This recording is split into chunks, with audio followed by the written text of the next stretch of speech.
الرحمن الرحیم۔ صحیح بخاری حدیث نمبر 726۔ حضرت عبداللہ بن عباس رضی اللہ تعالی عنہ نے بتلایا کہ ایک رات میں نے نبی کریم صلی اللہ علیہ وسلم کے ساتھ آپ کے گھر میں تہجد کی نماز پڑھی۔ میں آپ کے بائیں طرف کھڑا ہو گیا، اس لیے آپ نے پیچھے سے میرا سر پکڑ کر مجھے اپنے دائیں طرف کر دیا۔ پھر نماز پڑھی اور آپ سو گئے۔ جب مؤذن نماز کی اطلاع دینے آیا تو آپ نماز پڑھانے کے لیے کھڑے ہوئے اور وضو نہیں کیا۔ صحیح بخاری حدیث نمبر 727۔ انس بن مالک رضی اللہ تعالی عنہ نے بتلایا کہ میں نے اور ایک یتیم لڑکے ضمیرہ بن ابی ضمیرہ نے جو ہمارے گھر میں تھا آن حضرت صلی اللہ علیہ وسلم کے پیچھے نماز پڑھی اور میری والدہ ام سلیم ہمارے پیچھے تھیں۔ صحیح بخاری حدیث نمبر 728۔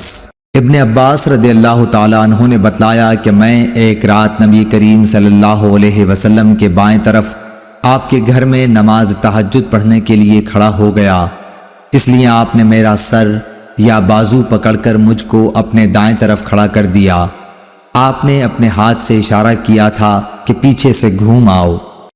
صحیح بخاری حدیث نمبر 729۔ حضرت عائشہ صدیقہ رضی اللہ تعالی عنہا نے بتلایا کہ رسول کریم صلی اللہ علیہ وسلم رات میں اپنے حجرے کے اندر تہجد کی نماز پڑھتے تھے۔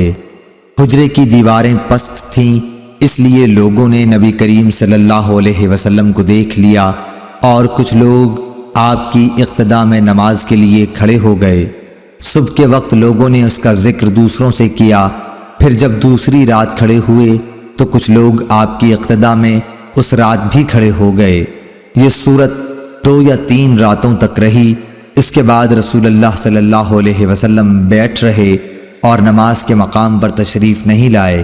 پھر صبح کے وقت لوگوں نے اس کا ذکر کیا تو آپ نے فرمایا کہ میں ڈرا کہ کہیں رات کی نماز تہجد تم پر فرض نہ ہو جائے، اس خیال سے میں نے یہاں کا آنا ناغہ کر دیا۔ صحیح بخاری حدیث نمبر 730۔ حضرت عائشہ رضی اللہ تعالی عنہا سے روایت ہے کہ نبی کریم صلی اللہ علیہ وسلم کے پاس ایک چٹائی تھی جسے آپ دن میں بچھاتے تھے اور رات میں اس کا پردہ کر لیتے تھے۔ پھر چند لوگ آپ کے پاس کھڑے ہوئے یا آپ کی طرف جھکے اور آپ کے پیچھے نماز پڑھنے لگے۔